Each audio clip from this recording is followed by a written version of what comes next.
지난 3월 초에 제가 김동욱 목사님께 졸업 후에 저희 개인적인 진로와 그리고 계획에 대해서 말씀을 드릴 그런 기회가 있었습니다. 근데 목사님께서 마지막으로 저에게 고별 및 그리고 졸업 예배 설교를 한번 해보면 어떻겠냐고 그렇게 제안을 해주셨습니다. 그러시면서 소명에 대한 주제를 가지고 설교를 한번 준비해보면 어떻겠냐고 그렇게 말씀을 하셨습니다. 그 당시에는 그저 아무 생각 없이, 별 생각 없이 그렇게 하겠다고 그렇게 대답을 하였습니다. 그런데 막상 설교를 위해서 기도를 하고 준비를 하면서 이거 괜히 하겠다고 말씀드린 것은 아닌가 그런 후회가 들기 시작했습니다. 우선 저는 어떤 큰 주제를 정한 후에 그리고 그 주제에 맞는 다양한 성경 본문들을 찾아서 설교를 구성하는 소위 말하는 그런 주제 중심 설교를 잘 못합니다. 그런데다가 소명이라고 하는 복잡하고도 또 매우 중요한 그런 신학적 주제를 가지고 설교를 준비하는 일이 상당히 어렵고 그리고 까다로운 일임을 알게 되었습니다. 그런데 이보다도 더 큰 문제는 신학 박사 과정을 마치고 졸업을 한 저 역시 아직 하나님의 구체적인 소명에 대해서 잘 모른다는 데 있습니다. 최종 학위 과정을 마치고 하나님께서 구체적으로 저를 이렇게 인도해 주셨고 그리고 또 저는 하나님의 뜻을 이렇게 발견했습니다 라고 자신 있게 말씀드릴 수 있다면 얼마나 좋겠습니까? 그런데 저 역시 아직까지도 졸업 후에 어디에 가서 그리고 구체적으로 어떤 일을 해야 할지 갈 바를 알지 못해서 헤매고 있는 상황입니다. 이런 상황에 있는 제가 전하는 이 소명에 관한 말씀이 과연 얼마나 설득력 있게 들릴 수 있을지 제 마음속에 걱정이 있는 것이 사실입니다. 그래서 설교를 준비하면서 저는 우리가 일반적으로 알고 있는 소명이란 무엇인가를 한번 생각해 보았습니다. 보다 구체적으로 말해서 우리는 어떻게 하나님의 나를 향한 소명을 발견하는가 하는 것입니다. 우리가 이미 잘 알고 있듯이 하나님의 뜻을 찾는 구체적인 세 가지 방법이 있습니다. 먼저 기도와 말씀 가운데 내 개인에게 주시는 하나님의 소원 또는 확신입니다. 우리가 잘 알고 있듯이 먼저 내 마음속에 어떤 구체적인 소망이나 확신 또는 마음의 평안을 따라서 하나님의 뜻을 내가 찾아 나간다는 것입니다. 이 개인적인 확신이 하나님의 뜻을 발견하는 주관적인 기준이 된다면은 두 번째로 이제 나의 확신이 신앙 공동체에 의해서 다시 한번 검증이 되는 그런 과정이 필요합니다. 다시 말해서 내가 느끼고 있는 이 하나님의 뜻을 나의 가족 그리고 교회 공동체 그리고 영적인 지도자들도 함께 느끼고 그리고 인정할 수 있어야 된다는 것입니다. 즉 나의 개인적이고 그리고 주관적인 결정이 신앙 공동체의 보다 객관적인 결정과 일치해야 합니다. 그리고 세 번째로 하나님의 뜻이 이루어지기 위한 환경이 열려야 합니다.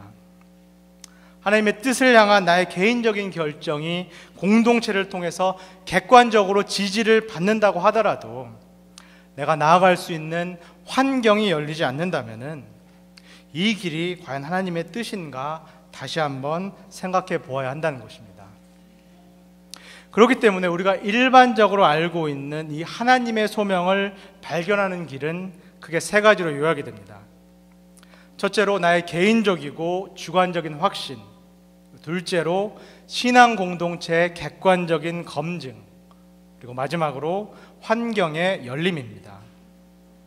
이 삼중의 과정, 이 삼중의 안전망을 통하여서 신중하고 또 조심스럽게 찾아 나가야 하는 것이 바로 하나님의 소명이라는 것입니다. 오늘 저와 여러분이 함께 읽은 본문 말씀 가운데서도 이 하나님의 뜻을 찾아 나아가는 한 여인의 이야기가 등장합니다. 우리가 잘 알고 있듯이 오늘 말씀의 주인공 룻은 이스라엘 사람이 아니라 모압 사람, 즉 이방인입니다. 그 당시 유대 지역에 흉년이 들었을 때 모압 땅에 이사를 온 이스라엘 가족을 만나서 결혼을 한 이방 여인입니다. 그런데 안타깝게도 자신의 시아버지와 남편이 모압 땅에서 갑작스럽게 죽게 됩니다. 한 가족의 남자들은 모두 죽고 이제 시어머니 나오미와 동서 오르바 그리고 룻 이 세 여인들만 덩그러니 남게 됩니다. 남편과 아들들을 모두 잃은 시어머니 나오미는 이제 슬픔 가운데 자신의 고향인 베들레헴으로 돌아갈 준비를 합니다. 그리고 자신의 모압 며느리들을 축복하면서 이제 평안히 각자의 집으로 친정으로 돌아가라고 말합니다. 그런데 이 선택과 그리고 결정의 기로에서 룻은 시어머니 나오미에게 이렇게 대답합니다. 우리 1장 16절을 다 같이 한번 다시 읽겠습니다. 1장 16절입니다. 시작. 룻이 이르되 내게 어머니를 떠나며 어머니를 따르지 말고 돌아가라 강권하지 마옵소서. 어머니께서 가시는 곳에 나도 가고 어머니께서 머무시는 곳에서 나도 머물겠나이다. 어머니의 백성이 나의 백성이 되고 어머니의 하나님이 나의 하나님이 되시리니. 이방인이었던 이 룻은 우리가 잘 알고 있는, 제가 앞에서 말했던 하나님의 뜻을 발견하는 세 가지 방법을 전혀 모르고 있는 것처럼 보입니다. 아니, 여호와 하나님에 대한 개인적이고도 그리고 깊은 신앙과 체험이 아직 없는 것처럼 보입니다. 여호와 하나님을 어머니의 하나님이라고 말하고 있을 뿐이지 아직 자신의 하나님이라고 그렇게 고백하지 못하고 있습니다. 그렇기 때문에 룻이 지금 베들레헴에 가겠다고 결정하는 것은 자신을 향한 하나님의 뜻을 분별한 후에 내리는 신중한 결정이 아니라 시어머니에 대한 어떤 인간적인 감정에 따른 그런 결정으로 보입니다. 룻의 개인적이고도 그리고 지극히 주관적인 결정을 자신의 가족들이 또한 쉽게 동의하기가 무척 어려울 것 같습니다. 이방인인 모압 여인으로서 남편도 없이 홀로 시어머니를 따라서 무작정 유대 지역으로 간다는 딸의 이 결정을 쉽게 찬성해 줄 수 있는 그런 부모는 없을 것입니다. 오히려 자신의 백성과 그리고 자신의 고향에 남겠다고 결정한 동서 오르바의 선택이 훨씬 더 현명하고 그리고 합리적인 선택처럼 보입니다. 또한 그 당시 상황에서만 본다면 남편이 없이, 즉 사회적으로 경제적으로 자신을 지켜줄 보호자 없이 여인 혼자서 낯선 땅으로 간다는 것은 어떻게 보면은 자살 행위와 다를 바가 없습니다. 즉 여러 가지 환경을 고려해 볼 때 지금 룻이 감정적으로 내리고 있는 이 선택은 우리가 올바른 결정으로 지지받기가 매우 어렵습니다. 우리가 알고 있는 하나님의 뜻을 분별하는 삼중의 확신, 삼중의 안전망을 모두 거스르고 내리는 듯한 이 이방 여인 룻의 결정을 그렇다면 우리가 과연 어떻게 판단해야 할까요? 그런데 오늘 우리가 읽은 본문 뒷부분에서 어떤 반전이 일어나기 시작합니다. 우리 2장 3절 말씀을 다 같이 읽겠습니다. 2장 3절입니다. 룻이 가서 베는 자를 따라 밭에서 이삭을 줍는데 우연히 엘리멜렉의 친족 보아스에게 속한 밭에 이르렀더라. 룻은 자신의 결정에 따라서 시어머니 나오미와 함께 베들레헴으로 이주를 합니다. 이사를 갑니다. 가족 중에 일할 수 있는 남자가 없었기 때문에 며느리인 룻이 시어머니와 그리고 자신의 생계를 위해서 밭일을 나가게 됩니다. 여기까지만 보면은 룻이 정말로 잘못된 그런 선택을 한 것만 같습니다. 우리가 성경에서 흔히 볼 수 있듯이 그 당시 젊은 여성이 보호자 없이 들판이나 또는 우물가에 홀로 나간다는 것은 성적인 희롱의 대상이 쉽다는 것을 의미합니다. 그런데 성경은 특이하게도 위험을 무릅쓰고 밭일을 나간 룻이 우연히 보아스라는 사람의 밭에 이르렀다고 말씀합니다. 베들레헴 지역을 전혀 모르는 이 이방 여인 룻이 우연히 도착한 그 밭이 다름 아닌 돌아가신 시아버지 엘리멜렉의 친척인 보아스의 밭이었다는 것입니다. 그 이후에 룻에게 있어서 마치 우연과도 같은 일들이 연속적으로 벌어지기 시작합니다. 시어머니 나오미에게 정성을 다하는 룻의 이야기를 알고 있었던 이 보아스는 그녀에게 특혜를 베풀기 시작합니다. 그의 종들을 시켜서 룻이 더 많은 곡식들을 줄 수 있도록 특별히 배려를 합니다. 그리고 하녀와도 같은 이 룻을 자신의 식사의 자리에까지 친히 초대하게 됩니다. 그리고 여러분이 잘 알고 계시듯이 보아스는 훗날 이 룻을 자신의 아내로 맞이하게 되고 이 부부는 오벳이라는 아들을 낳게 됩니다. 마치 한편의 동화와도 같은 룻기의 이야기는 다음과 같이 끝이 납니다. 우리 마지막으로 4장 22절을 함께 읽겠습니다. 4장 22절입니다. 시작. 오벳은 이새를 낳고 이새는 다윗을 낳았더라.